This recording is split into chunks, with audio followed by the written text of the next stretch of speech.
Pete Alonso with one of, I would say, the greatest, most memorable home runs already in recent MLB playoff history. And for more on that, let's bring in senior writer for The Athletic covering Major League Baseball, Andy McCullough is with us on the show right now.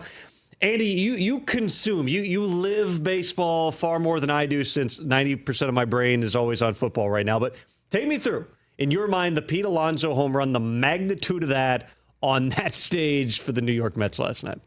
Yeah, I do just want to say it's possible that Devontae Adams is just a huge Edgar Allan Poe head, and he's actually referencing like the Mask of the Red Death.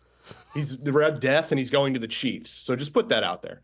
Yeah. So last night I'm here in Los Angeles, watching, preparing to cover the Dodgers Padres, and I was watching in my hotel room the Brewers Mets game. And when Alonso hit the home run, I sort of let out like a very embarrassing kind of yelp sound that I don't want to replicate, in this program. But it was a huge moment for the Mets, for Alonso. It's good. Like, baseball has made a big deal about the wild card series. There's a lot of folks within the game who have some issues with it. But I think in terms of like an entertainment product, in terms of in a sort of vacuum, it's made for some very, very exciting stuff. And so, yeah, it's created a ton of excitement around the Mets, who've been playing great baseball for several months. And, now they roll into Philadelphia to face a team that, a lot of prognosticators view as the kind of favorites to win the World Series. So it should be a fun week. I mentioned this at the top of the show. I believe that home run last night, in terms of the big playoff type home runs, the ratio of immediate celebration to distance by which that cleared the fence made me a little nervous. Like, every angle I saw, like the shot down the fence where you see, I think it's over by like a couple of feet. It's not like he hit this thing into the upper deck, but the moment he hits it, there's this guttural roar that he lets out, and he's walking down to first base holding the bat. Yeah, you got to understand, Pete Alonso's hit a lot of home runs. He knows what they look like. So you can see, like, as soon as he makes contact, he's like yelling, yes, because he knows, like, that's a home run. It doesn't matter what it looks like to the naked eye. Pete Alonso understands what a home run looks like. And so his celebration was understandable, I guess. So what do you make of the next series? It's Mets, Phillies, teams who know each other well here. What do the Mets' hopes hinge on in that series? I think, like, you can look at it one of two ways, right? You can be romantic about it, or you can be rational. And the romantic sort of view is that the Mets are a team of destiny. They've been playing excellent baseball for a while. They clearly have this sort of vibes-based success that is like kind of hard to replicate, but is also very real. Just, you see the way they've come back against, the Braves in that doubleheader in game one, last night. Like, they clearly like feed off one another and seem like a very tough team to beat. From a rational perspective, they've also expended a ton of like emotional energy, a ton of like literal energy in playing these games. They've used their bullpen, a lot. And they're going to come into Philadelphia at a bit of a deficit. So there's two ways to look at it. You understand why, the teams sort of look at it from a rational perspective, but the romantic one is a lot more fun, I would say.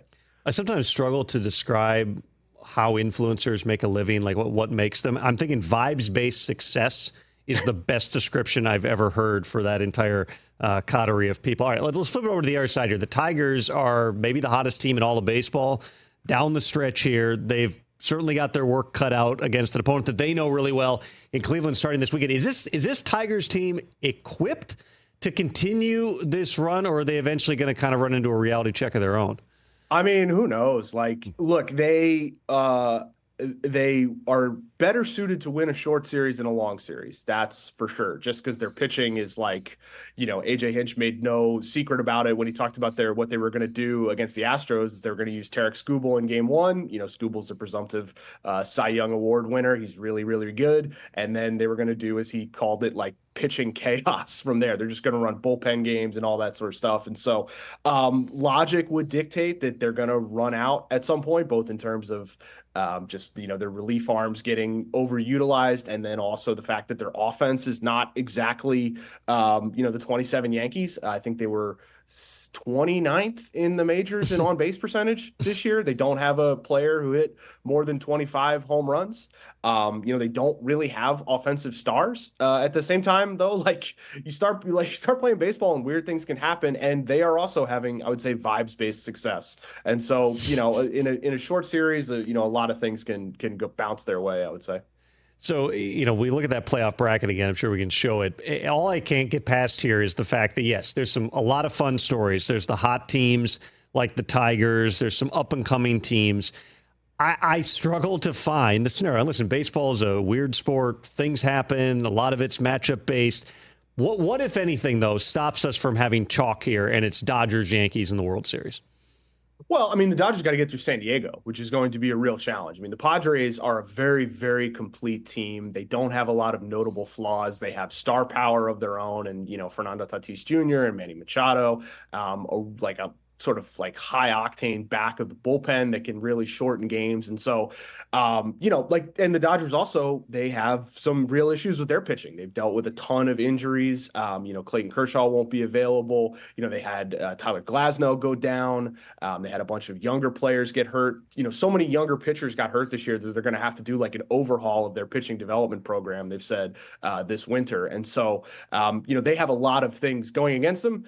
They also employ Shohei Ohtani, and that really, really helps. In general, teams should try and, employ Shohei Ohtani. That's a good sort of blueprint as starting a baseball team, except for the Angels, unfortunately. But either way, so yeah, I think they have a much tougher path, the Dodgers do, than the Yankees, who, the Yankees are facing three teams left in the field who I think they're clearly better than, whereas the Dodgers, some folks might say that they're the third team, behind the Phillies and the Padres. Andy, do you like this new format with the 3-game wild card and the 5-game division? Because it kind of turns the whole postseason into a crapshoot, like we saw last year with Texas and Arizona making it, and in years past, the Braves and Dodgers not getting out of the first round. Are you in favor of this? Do you like it? Is it good for the sport? Good for the sport. I don't know. That's like sort of above my pay grade. The sport's doing fine. They make billions of dollars. Sure. I would say, like, from an intellectual perspective, I dislike it because I think you should reward teams for,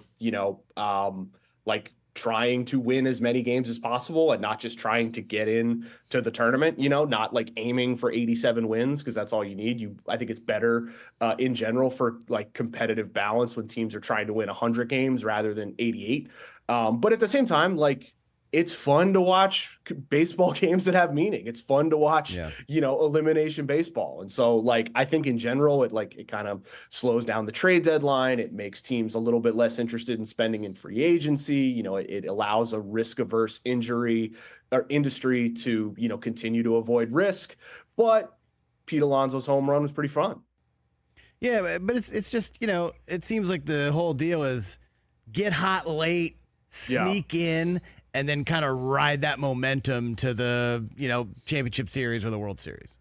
Yeah, I mean, that is what happened last year. There were 2 wild card teams in there. The year before, the Houston Astros were the best team in the American League, and they basically blitzed their way through. And so I do think in general that the more teams you add to the tournament, the more chaos there is and the less value is placed on the regular season. The league clearly feels that getting that postseason money and building up the tournament as a, something closer to, like kind of a chaos engine is better for business than, rewarding teams for trying to win 100 games and, over the course of the long season. Yeah, we mentioned it earlier, too. I think it's hilarious that the Central Division in the American League has 3 of the final 8 and then also the worst team of all time. Like, what? Perhaps related. What a balance. I said this the other day. Maybe the White Sox got a raw deal. Maybe they were actually pretty good. They were just running up against juggernauts. All right, Andy. So last thing for you here, prognosticate this out for me. How do you see the rest of this thing going? Your best guess. I believe you picked the Astros to win it. So we'll just set that part aside. I'm giving you a de novo attempt at this. Start over from scratch. How does the rest of this postseason play out? Yeah, the Astros are a lock, according to my picks from 3 days ago. I don't know. everyone is picking the Phillies. That's kind of been like the default pick, which has surprised me a little bit. I just because they kind of played not great down the stretch. No one's picking the Dodgers, even though they had the best record. I don't know. I'll pick the Yankees. Why not? Whatever. Yankees, Mets. I live in New York. I won't have to travel. That'd be fun. That was the best analysis I've ever heard for a pick. I like it. I like the pure honesty of nobody knows. This is all screwed up and some weird stuff's going to happen. I felt very confident like 5 days ago that the Astros were going to win the pennant, and they're out. So what's the point of, I don't know, Yankees? That'd be different. Andy, thank you very much. Enjoy the rest of this postseason, man. Appreciate you being here. Thanks so much for having me. That is Andy McCullough from The Athletic. I do appreciate the honesty. Whatever. Yankees. Why not? Catch the Rich Eisen Show every single day on the Roku Channel, 12 to 3 Eastern, for free.